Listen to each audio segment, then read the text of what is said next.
You ever move into your dream house, only to realize someone else has been living off your water without you knowing? Well, that happened to me.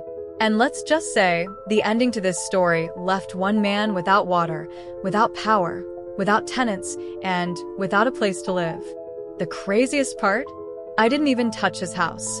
I didn't break a single law. All I did was turn a valve. Hi, I'm Samantha Hayes, but you can call me Sam. And before I tell you how I accidentally burned out my neighbor's water pump, got him fined by the police, and forced him to move in with his daughter, I need you to do me a favor.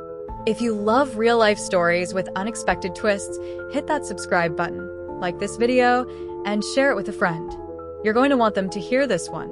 Because here's the thing, this isn't a ghost story or a crime drama. It's something stranger. It's about how you can live next door to someone for weeks, smile politely at them, and never realize they've been stealing from you, until you catch them in the act. It all started earlier this year, when I bought what I thought was the perfect fixer-upper in the heart of Denver, Colorado. The previous owners were family friends who had moved abroad years ago. They needed cash fast, so I got the place at a steal, even though it was half renovated, missing a proper front lock, and had no gate. I figured, how bad could it be? The first day I moved in, I found out. I pull into the driveway with my moving truck, and there's a rusty old bicycle parked in my garage. I didn't recognize it, so I rolled it out to the curb. Later that afternoon, an angry man shows up, pounding on my gate. I didn't answer. I just watched from the upstairs window as he stomped away, muttering, and wheeled his bike off. Weird. But I told myself it was just a random misunderstanding. The days after that were mostly quiet. Occasionally, people would block my gate, thinking the place was still abandoned. A no parking sign fixed that quickly enough. But then something strange happened.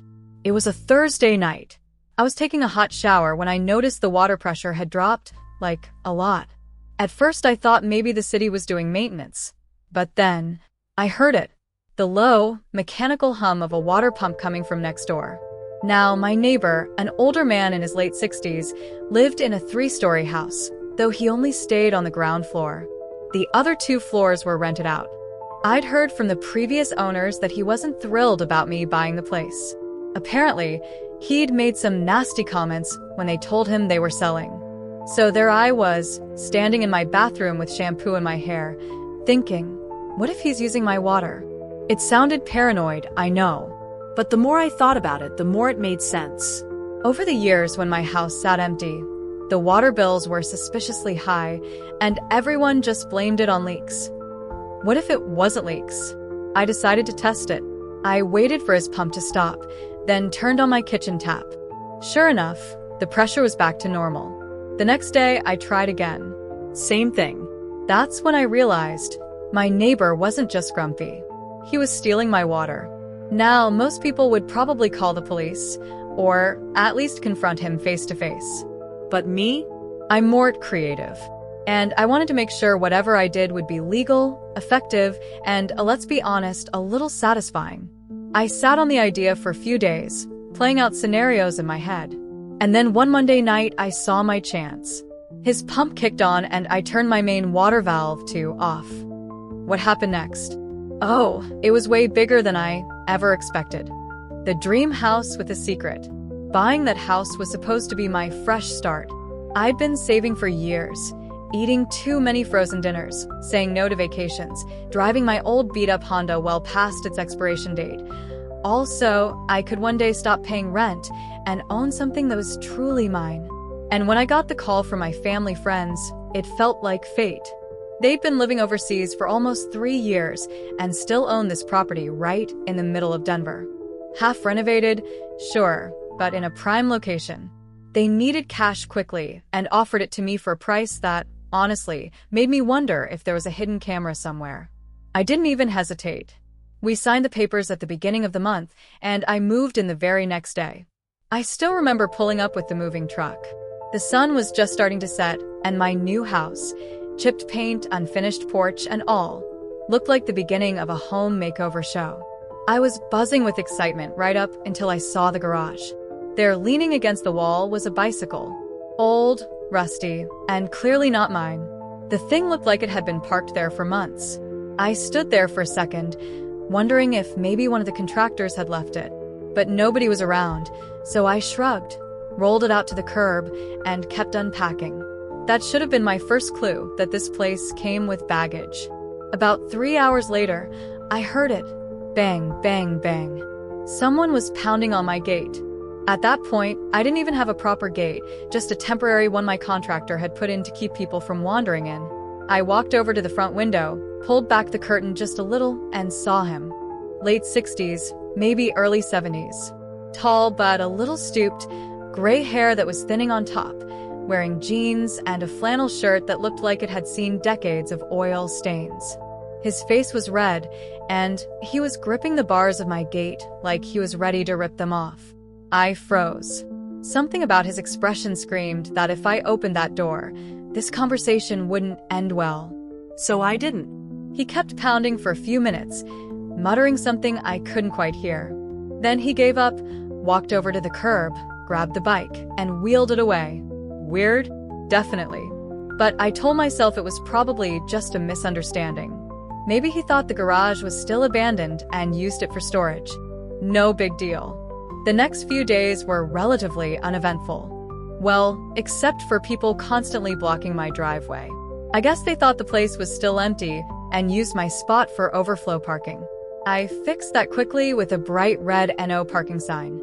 That seemed to do the trick. Still, there was something about the street that felt watched. You know that feeling you get when someone's eyes are on you? I'd be unpacking boxes in the front yard and catch movement in my peripheral vision, only to glance up and see that same man, my new neighbor, standing in his driveway, staring. Not waving, not smiling, just watching. It made me a little uneasy, but I brushed it off. He probably just wasn't used to change. People get attached to the status quo. Maybe he'd warm up over time. And then came the shower. It was a Thursday night. A long day of work followed by even longer hours trying to arrange my furniture. All I wanted was a hot shower and bed. I stepped in, let the steam wrap around me, and was halfway through shampooing my hair when it happened. The water pressure dropped. And I don't mean a little. It went from a steady, satisfying stream to a weak drizzle, like someone had just pinched the pipe. I frowned. Denver doesn't usually have water pressure issues, at least not in this neighborhood. Maybe the city was working on the lines? But then I heard it. A low, rhythmic hum. Not coming from my house. From next door. I shut off the water, grabbed a towel, and leaned toward the window. The sound was clearer now, the steady whir of a water pump. I didn't know much about my neighbor other than the fact that he lived in a 3-story house, but only occupied the ground floor. The other 2 floors were rented out, which meant he had tenants relying on him for utilities. Still, why was his pump running while my water pressure tanked? The next morning, I decided to test a theory. I waited until I heard the pump kick on next door. Then I walked to my kitchen sink, turned on the faucet, and, just like before, my pressure was pathetic. The moment the pump stopped, pressure returned to normal. I repeated the test that evening. Same result. By the 3rd time, I didn't need more proof. My neighbor, this grumpy, silent, bicycle rescuing man, was stealing my water. And he'd probably been doing it for years, back when my house sat empty. No wonder my friends used to mention the water bills seemed too high for a vacant property. They thought it was leaks. I was starting to think it was theft. That night, I lay in bed thinking about it. I could confront him, call the police, install new pipes, but none of those options felt satisfying. I wanted a solution that was clean, legal, and, if I'm honest, a little poetic. Something that would stop him in his tracks, and maybe even make him regret messing with me. The answer was sitting in my basement, my main water valve. If I turned it off at just the right moment, while his pump was running, it could cause the system to overwork. Pumps don't like being starved of water. They'll keep running, trying to fill a tank that's not getting filled, and that strain? It can burn them out. Of course, I didn't know then just how far things would spiral. But the idea was planted, and the next time I heard that pump hum through the wall, I'd be ready. The water pressure mystery. The next morning, I woke up with that neighbor's pump sound still in my head. It had been faint the night before, but now it was burned into my brain. That low mechanical hum, steady and deliberate, like a machine with one job and no intention of stopping until it got it done. I made coffee, sat at the kitchen table, and stared at the pipes under my sink. That's the thing about me. I can't let go of something once it catches my attention. It's like a loose thread on a sweater. I have to keep pulling until I find out where it leads. So, I decided to run a little experiment. I opened the kitchen window slightly, so I could hear better. Then I waited. 10 minutes later, there it was, that hum again. I turned the faucet on halfway. Drizzle. Weak, pitiful water pressure. The kind that makes you want to scream when you're in the middle of cooking pasta and can't even fill the pot fast enough. I stood there, watching the water trickle, while my mind raced. Okay, Sam. This isn't in your head. Something is pulling from your line. And given the timing, I looked toward the fence that separated my property from his. It's him. The moment the pump cut off, my faucet roared back to life like nothing had happened. I tried it again that afternoon. Same thing. By now, I was convinced. My neighbor, Mr. Bicycle Rescue, Mr. Angry Gate Pounder, was helping himself to my water. And I had questions. First, how long had he been doing it? Second, how was he doing it without me seeing the connection? Third, did he honestly think I would notice? I decided to look around my property for any obvious signs. My house was old, and the piping was a strange mix of original and renovated sections. Some of it ran along the side yard near the fence line. I walked slowly along the edge, scanning for anything suspicious. A hose running underground, a connection branching off toward his side. Nothing obvious. If he tapped into my line, he'd done it somewhere discreet. That made me even angrier. This wasn't an accident. It was deliberate. I remembered something the previous owners had mentioned months earlier, back when they first told me about the house. They'd said, "Don't be surprised if the water bills seem high." We always thought it was just leaks, but it was never worth fixing since the place was empty. They thought it was leaks. I was starting to think it was theft. The craziest part? Water in Denver is cheap. Even if he'd been siphoning for years, it probably only added a few bucks a month to the bill.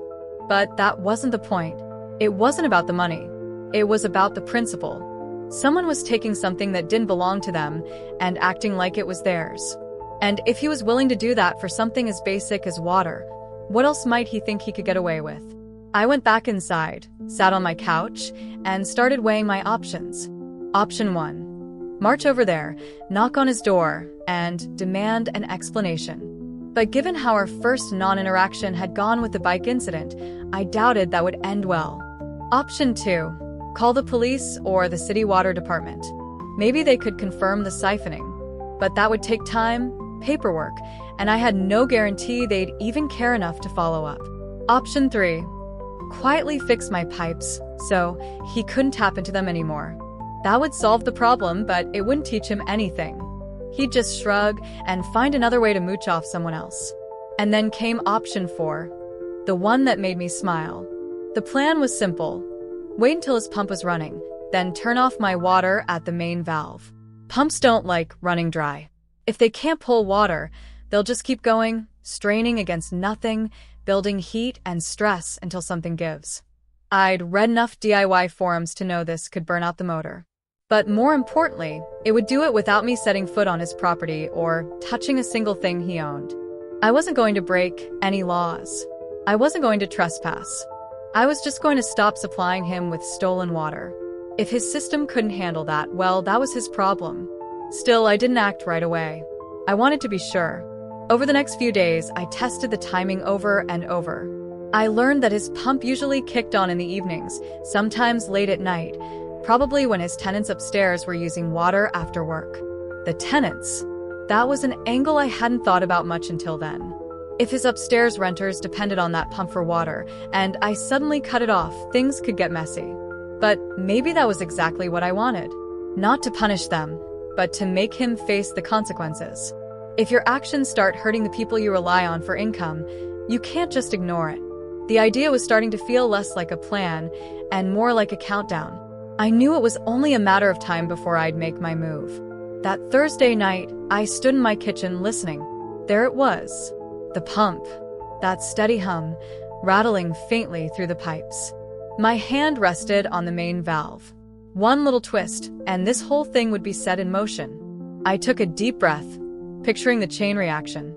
The pump straining, the water level in his tanks not rising, the ball valve refusing to shut off, the motor running endlessly until something overheated. I smiled. Not yet, but soon. Connecting the dots. By Friday morning, the pieces had clicked into place. This wasn't just about a grumpy neighbor with a pump. This was a system, a habit, something he'd been doing for years without consequence. And judging by how carefully it was hidden, I realized he probably thought he'd never get caught. But here's the thing about me, I'm patient. I grew up in a family where you didn't react in the moment. You waited until the timing was right. My dad always said, the best way to win is to make your move when they least expect it. And I was about to put that into practice. First, I needed to understand exactly how his setup worked. I did some quick research on household pump systems in older properties. The basics were simple. Water gets pumped up to a storage tank, usually on the roof or in an attic space. Inside the tank is a ball valve that senses water level. When the level drops below a certain point, the valve opens, signaling the pump to turn on and fill the tank. Once the tank is full, the valve closes and the pump shuts off. In his case, if that pump turned on but no water flowed in, because I'd cut it off at the source, the valve would stay open. That meant the pump would keep running and running and running. And pumps? They're not meant to run dry. That constant operation builds heat, wears down the motor, and eventually, something snaps. I didn't want to admit it out loud, but yes, I wanted that snap to happen. For the next 2 days, I studied his routine like a hawk. I'd hear the pump kick in around 7:30 p.m., again around 10 o'clock, and sometimes even late at night if the tenants upstairs were taking showers or doing dishes. From what I could tell, the pump ran longer at night. Probably because more people were using water at once. That made sense. His ground floor unit was just him, but 2 full apartments upstairs meant multiple showers, sinks, and laundry. Perfect. Late Saturday night, I decided to run a small trial. Around 9:45, I heard the hum start. My heart was pounding harder than it should have been for something as simple as turning a valve. I crept down to the basement, flipped on the bare bulb, and crouched beside the main water shutoff. My hand rested on it, fingers curling around the cool metal. I twisted it halfway. Not enough to fully cut off my own supply, but enough to restrict it. I waited. The hum of the pump continued for longer than usual. After about 15 minutes, I turned the valve back to fully open. The next morning, I walked outside and just happened to catch my neighbor standing by his garage, looking frustrated. He had a wrench in one hand and was fiddling with something near his wall-mounted pump. He didn't look up. I smiled to myself. The test had worked, but now it was time for the real thing. I wanted it to happen when the most people in his house were using water. The more strain on the pump, the faster it would overheat. That meant Sunday night, when everyone was home, cooking, cleaning, showering, was my best shot. All day Sunday, I kept my movements normal. I didn't want him suspecting anything. I watered my plants, walked to the corner store, even waved politely when I saw one of his upstairs tenants unloading groceries. But inside, I was counting down. By 9 p.m., I was in my living room, lights low, listening. At 9:47, there it was. The pump kicked on, louder than ever in the stillness of the night. That steady mechanical rhythm traveled through my walls, through my floor, until I could feel it in my chest. I grabbed a flashlight and went down to the basement. My heart was racing. I wasn't nervous about getting caught. After all, I wasn't touching his property. I was nervous because I knew this tiny twist of my wrist was about to set off a chain of events I couldn't take back. I crouched down, wrapped my fingers around the valve, and whispered to myself, "Here we go." With a slow, deliberate motion, I turned the valve completely off. The pump's hum didn't change, at least not right away. It kept going, unaware that the lifeline had just been cut. I switched off the flashlight, climbed the stairs, and went back to my couch. I didn't need to watch.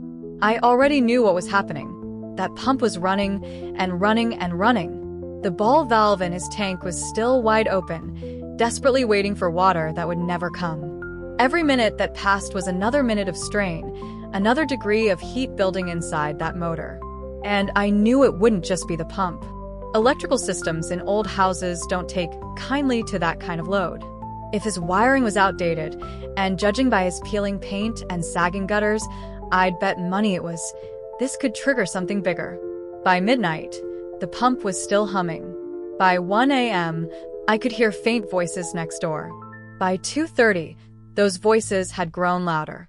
And by 3 a.m., I heard it, silence. The pump was off, and in its place shouting. The night I turned the valve, the silence was almost worse than the noise. For hours, the pump had been the background hum in my head, constant, mechanical, relentless. When it stopped, it was like the air got sucked out of the room. I stood up from my couch and moved to the window. From here, I could see a faint glow spilling out from my neighbor's kitchen.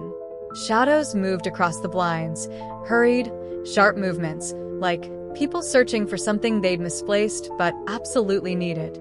Then came the voices. At first, muffled, then sharper. Someone banged on the wall inside his place. I could hear a door slam, footsteps on concrete, and then the creak of the side gate. I flicked off my own lights. Through the slats in my blinds, I caught sight of him.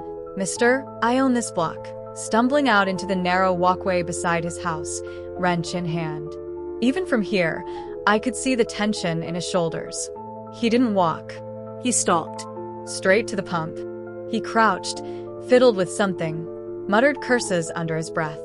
After a minute, he stood, stomped back toward the door, and yelled something I couldn't quite catch. A second later, 2 more people came out, his upstairs tenants. One was wearing pajama pants, the other a hoodie pulled tight over her head. Both looked annoyed, cold, and very much awake against their will. They surrounded the pump like it was some wounded animal. My neighbor knelt again, tapping the metal casing, pressing buttons, checking the wiring. I knew what he didn't. The damage wasn't visible from the outside. A pump motor doesn't just die clean. It dies ugly, with the smell of burned metal, the bitter tang of overheated wiring, and a hidden failure deep inside the coils where no wrench could reach. They tried for a good 20 minutes. I stayed at my window, silent, sipping on lukewarm tea like I was watching late-night TV. Then it happened, the first knock on my door. 3 sharp raps. Not the polite kind. The "I know you're awake" kind. I didn't move. The knocks came again, louder this time. "Hey, you got water?" A man's voice called. Still, I didn't answer. I knew my pipes were fine. I knew my tank was full. And I knew the second I opened that door, I'd be in the middle of a problem I had zero obligation to fix. Instead, I stayed still until the footsteps faded. Outside, the tenants had split up. One was on their phone, probably calling a plumber, or maybe the landlord. The other stood with arms crossed, glaring at my neighbor like he'd ruined their weekend. It was 3:45 a.m. when the first plumber's van pulled up. Old white van, faded lettering, the kind of emergency service you only call when you're desperate enough to pay double for a late-night fix. A tired-looking man climbed out, toolbox in hand, and trudged over to the pump. I could only imagine the conversation. "Plumber, when did it stop working?" Neighbor, "Couple hours ago." Plumber, "What happened?" Naber, no idea. But the truth was, the plumber wouldn't find anything wrong with the water supply. He'd find a pump motor fried beyond repair. And fried pumps don't get patched. They get replaced. By 4:30, the van was gone, and so was the pump's casing. All that remained was my neighbor standing in the cold, arms on his hips, looking at the empty space where his precious water lifeline had been. For the first time since I'd moved in, I saw something new on his face. Not arrogance. Not irritation. Helplessness. It was satisfying. I went to bed around 5 a.m., the sound of quiet settling over the street like a blanket. When I woke up later that morning, I peeked out the window. His yard was empty. The tenants were gone, probably off to shower somewhere else. My neighbor was pacing on his porch, phone pressed to his ear, expression sour. And just like that, the balance had shifted. Chapter 5. The day after. Morning came with the smell of damp concrete and cold air. I stepped out onto my porch with a mug of coffee, pretending it was just another normal day. Across the street, Mrs. Khan was already outside sweeping her walkway. She gave me one of those slow, knowing nods. The kind neighbors give when they've heard something. It didn't take long for the rest of the street to wake up to the news. By 9 a.m., word had spread that my neighbor's water pump had mysteriously died during the night. Some claimed they heard it sputter and groan before going silent. Others said they'd seen a van in the middle of the night and assumed it was an emergency repair. Nobody knew the full story, but everyone was curious. I made a point of acting casual. If anyone asked me about it, I'd just shrug and say, "Oh, I didn't hear a thing. I sleep like a rock." Truth was, I'd heard everything. Around 10, I saw the plumber return, this time in daylight. He parked in the same spot, stepped out, and popped the back doors of his van. From the porch, I could see the gleam of a brand new motor wrapped in protective plastic. He carried it like it weighed a ton, disappearing behind the side gate. That was when I spotted my neighbor. He wasn't pacing anymore, he was lurking, standing in the shadow of his porch, arms crossed, eyes darting between the plumber and anyone who happened to pass by. It wasn't embarrassment in his eyes. It was suspicion. By noon, the installation was done. The plumber tested it, gave my neighbor a quick explanation, and left without much small talk. My neighbor stayed outside for another 10 minutes, staring at the freshly installed pump like it had personally betrayed him. That's when I heard it. A faint mutter under his breath. Someone did this. The rest of the day felt strange. I went about my usual routine, washed dishes, checked emails, watered my plants, but there was this constant awareness in the back of my mind. Every time I passed a window, I'd catch him glancing in my direction. Not long stares, just quick flickers, as if he was trying to decide whether I looked guilty. And then came the encounter. It was late afternoon when I stepped outside to bring in the garbage bin. I'd barely made it halfway down the driveway when he appeared. "Morning," he said, voice neutral. "Afternoon," I corrected, forcing a polite smile. "Long night?" he asked. I shrugged. "Not really." "Why?" "You didn't hear the pump go out?" I shook my head. "Didn't notice. Everything working fine on my side." He stared at me for a second too long. Then, he said, "Must be nice." The words weren't aggressive, but the tone carried weight. By evening, the whole block had opinions. Mr. Ali from 2 doors down suggested it was just old wiring. Mrs. Khan swore she saw sparks the night before. The teenage kid across the street said he heard someone walking around by the pump before it went quiet. None of them could agree on a cause. But the real entertainment came from the tenants. They came home around 7 p.m., and I overheard snippets of their conversation while I was watering my front garden. "He says it's fixed now, but I don't trust it. If it goes out again, I'm calling the city." Wonder if it was vandalism. The word vandalism hung in the air like a slow-moving cloud. That night, I caught my neighbor outside again, crouched by the pump with a flashlight. He wasn't fixing anything, just looking, Studying. as if the metal might whisper its secrets if he stared long enough. The funniest part? He didn't even realize the real issue wasn't the pump anymore. The real issue was trust. And once trust cracks in a neighborhood, even just a hairline fracture, it never fully seals again. By the end of the week, I noticed subtle changes. He locked the side gate more often. The tenants started keeping their own water jugs inside. He was quieter, more guarded, less of that loud, boastful neighbor who always had to prove something. It was like watching a lion lose its roar. I didn't set out to break him. I just wanted one night, one blessed, uninterrupted night, without the whine of that pump drilling into my skull. But in the process, I'd done something else entirely. I'd shifted the balance. And I knew, deep down, that if the day ever came when he found out, Well, that would be an entirely different story.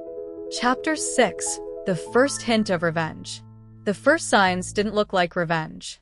Not at first. They looked like accidents, coincidences, small annoyances you'd brush off if you weren't paying attention. It began with the mail. 3 days after the pump incident, I opened my front door to find a stack of letters, my electricity bill, a parcel slip, and a flyer for some new home security service, all sitting neatly on my doormat. The thing is, my mailbox is at the curb. I never bring the mail in until I'm ready. So, who had touched it? I glanced across the street. There he was, watering his driveway for no apparent reason. Not the plants, not the grass, the driveway. The hose hung loose in his hand, and his eyes weren't on the water. They were on me. 2 days later, the garbage incident happened. It was collection day, and I'd set my bin out like usual. By the time the truck came, the bin was empty. I thought maybe I'd forgotten to put the bag in until I spotted my trash sitting in a torn bag 2 streets over, dumped near the corner. No one else's, just mine. That was when I felt it, that subtle shift in the air, like 2 animals circling each other in the dark. But the real proof came the following weekend. It was just after midnight. The neighborhood was quiet, the kind of stillness you only get after everyone's gone to bed. I was half asleep when I heard it, a faint scraping sound outside my bedroom window. Not the sharp scrape of metal on glass. Something softer, like fabric brushing against brick. I eased out of bed, careful not to make the floorboards creak, and peeked through the blinds. Nothing. Then I saw it, movement at the side of my house. A shadow slipping along the wall, slow and deliberate. He was there. I didn't open the door, didn't call out. I just watched. He stopped near my water meter, kneeling, inspecting, the exact way I'd seen him do with his pump.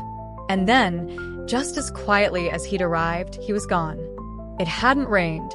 That's when I realized he'd turned my water off. Not all the way, just enough so that the pressure in the house was weaker. Subtle enough that I might not notice right away. It was clever, almost playful.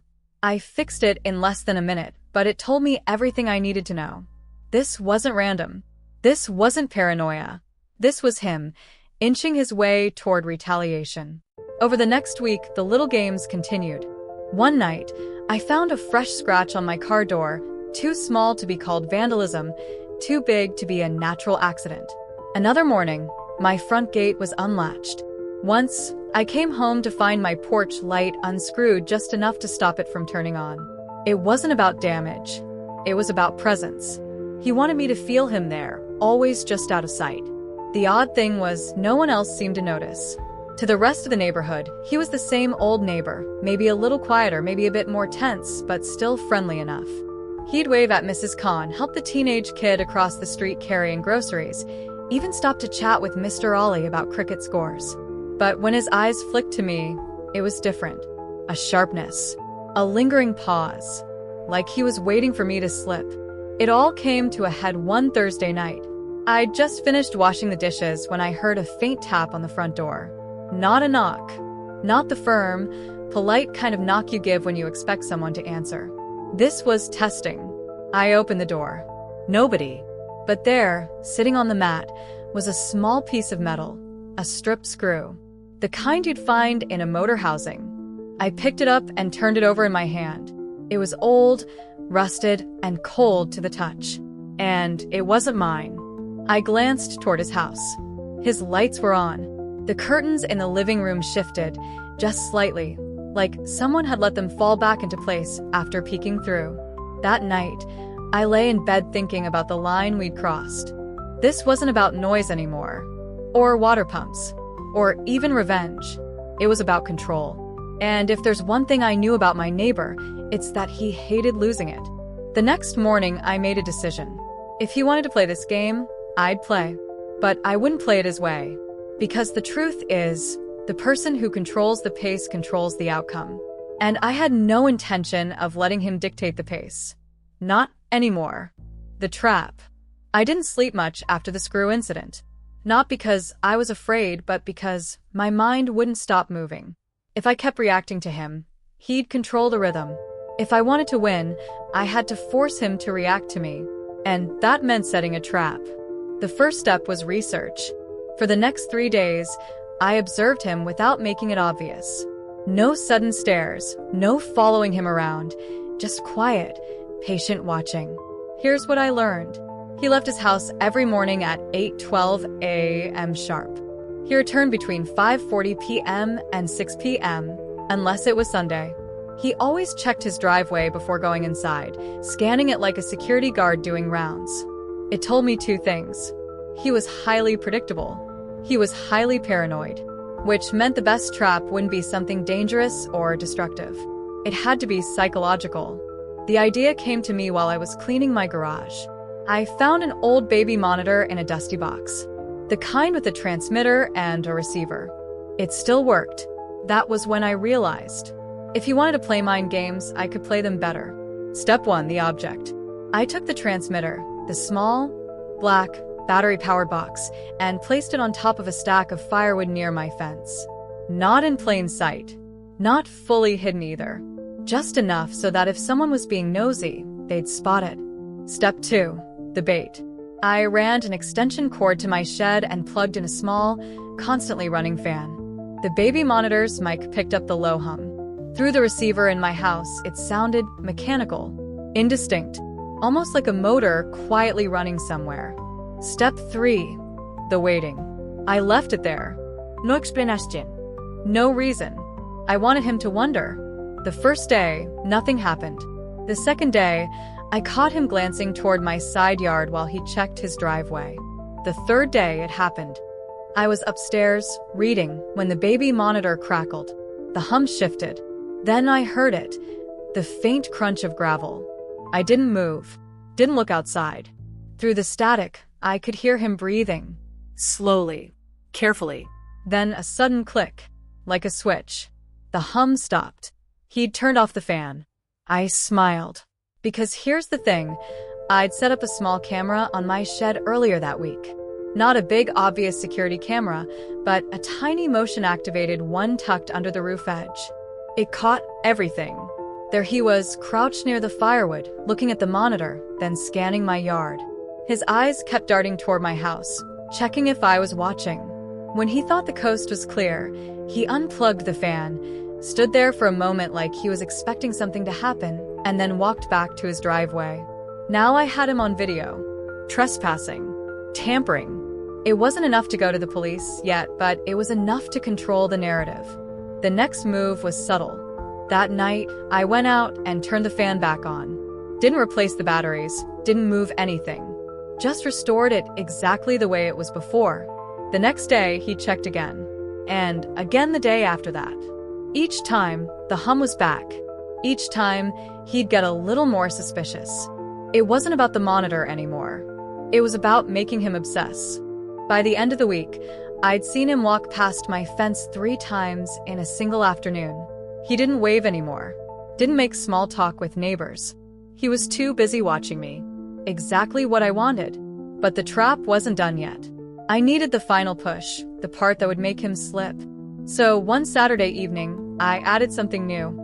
I placed a second identical transmitter on the opposite side of my yard, hidden near my garden. But this one wasn't plugged into anything. It was just a shell. To him, though, it would look exactly like the first one. Now he had 2 mystery devices to think about. The next night, the baby monitor crackled again. This time, I heard more movement. A faint metallic sound, like he was trying to unscrew something. Then a muttered curse. And then silence. The next morning, I went out and checked. The second transmitter was gone. He'd taken it. I let him keep it, because I knew the more he studied it, the more he'd realize it didn't do anything. No wires. No batteries. Nothing at all. Which would lead him to one unavoidable conclusion. If one device was fake, what was the other one doing? That was the beauty of it. The trap wasn't the monitor. The trap was his own curiosity, and the fact that he could never be sure how much I knew or how much I'd planned. By the end of the week, his behavior had changed completely. He started parking his car further up the street, closed his blinds all day. Sometimes I'd see him standing at his window at 3 a.m., staring into my yard. I'd taken his favorite weapon, control, and turned it against him. And the best part? I hadn't done anything illegal. The game had shifted. But I knew this wasn't over. A man like him doesn't just give up. He waits. He plots. And that meant I had to be ready. because when he made his next move, I'd be waiting. And this time, I'd make sure it was his last. When he finally snaps, the tension in the neighborhood had shifted. It wasn't just quiet anymore. It was charged, like the calm before a storm. I could feel it every time I stepped outside. Every glance from my window carried suspicion. Every sound in the night made me pause. And I knew it wasn't me who was uneasy. It was him. By Monday evening, the pattern was clear. He'd been obsessively monitoring my yard for days. He checked every corner, every shadow, every detail. The second transmitter, the fake one, was still missing, and I could tell it was driving him crazy. I had been careful. I hadn't made a single move that could be traced back to me. All I had done was sit back, watch, and let his paranoia do the work. But by Monday night, I realized the trap had worked too well. Around 11:30 p.m., I heard it, the unmistakable sound of someone climbing over the side fence. Not carefully, not quietly. Clumsy. Reckless. I froze. The shadow moved toward my garden. The second transmitter wasn't there, but he didn't know that. All he could see were the first one and the darkness around it. And then he made his move. He reached for the device, hands shaking, sweat on his brow. I watched from my bedroom window, heart pounding, not a sound escaping me. He picked it up and turned it over. His eyes scanned the back. He shook it, pressed buttons, waved it in the air. Nothing. Then, frustration. Rage. He slammed it down on the ground, and it bounced off the gravel. I saw him raise his fists. He kicked it, cursed, stomped, and that's when I knew he'd gone too far. The street was quiet, but the shadows moved. A cat ran across the yard, startling him. He yelped and stumbled. That stumble was all it took. He tripped over a garden hose I'd left coiled near the flower bed. He went down hard, sprawling on the ground. I didn't laugh. Not at first, but the scene was almost cinematic. A man consumed by his own obsession, collapsing in the moonlight, hands covered in dirt, eyes wild. He scrambled to his feet, muttering curses. But by now, I had a decision to make. I could call the police. I could finally reveal what I knew. Or I could let him make his next move, which would only dig the hole deeper for him. I chose the latter. He returned the next night. This time, not just checking the first transmitter, but pacing the perimeter of my property. He tapped on the gate, looked over the fence, knocked on the side door. All the while, I stayed hidden, watching, waiting. He was desperate, reckless. His obsession had blinded him to everything else. Neighbors, streetlights, even the risk of legal trouble. And that's when it happened. He decided to cut the fence. A small pair of wire cutters. Quick, precise. He wanted access. A direct route. I watched as sparks of panic flickered in his eyes when the cutter slipped and nicked the wiring of his own old security light. A short circuit, a pop, a small flash. He yelped, dropped the cutters. I knew it was over. By the end of that week, he had been confronted, not by me, but by the consequences of his own obsession. The tenants had complained. Neighbors had reported suspicious activity. The police had shown up to investigate a trespassing incident reported by one of his upstairs tenants. And suddenly, the world he had tried to control slipped away. I never had to lift a finger. All I had done was observe, let him reveal himself, and set the stage. His paranoia, his obsession, his need to assert control, all of it became the trap. By Friday, he was defeated. Not humiliated in public, not physically hurt, but powerless. He had to leave for a few days to think, he told the tenants. He locked doors behind him like a man hiding from shadows. And for the first time, I felt it, the peace of my home finally restored. But the lesson lingered. Sometimes, you don't need to fight someone directly. Sometimes, the best revenge is letting them fight themselves. Because people like him, obsessive, entitled, and paranoid, will do all the work for you. And when they finally realize they've lost, there's nothing they can do about it. The neighborhood returned to normal. My water stayed on. My electricity stayed on. The fences, gates, and tiny devices I had installed became nothing more than reminders of a night when patience, planning, and observation won over aggression. And as for my neighbor, he never stepped foot in my yard again. He never touched another device. He kept his distance. And every time I saw him looking over, I smiled quietly to myself. Because in the end, he had taught me something important too. The strongest move isn't always the loudest. Sometimes, the quietest hand wins the war.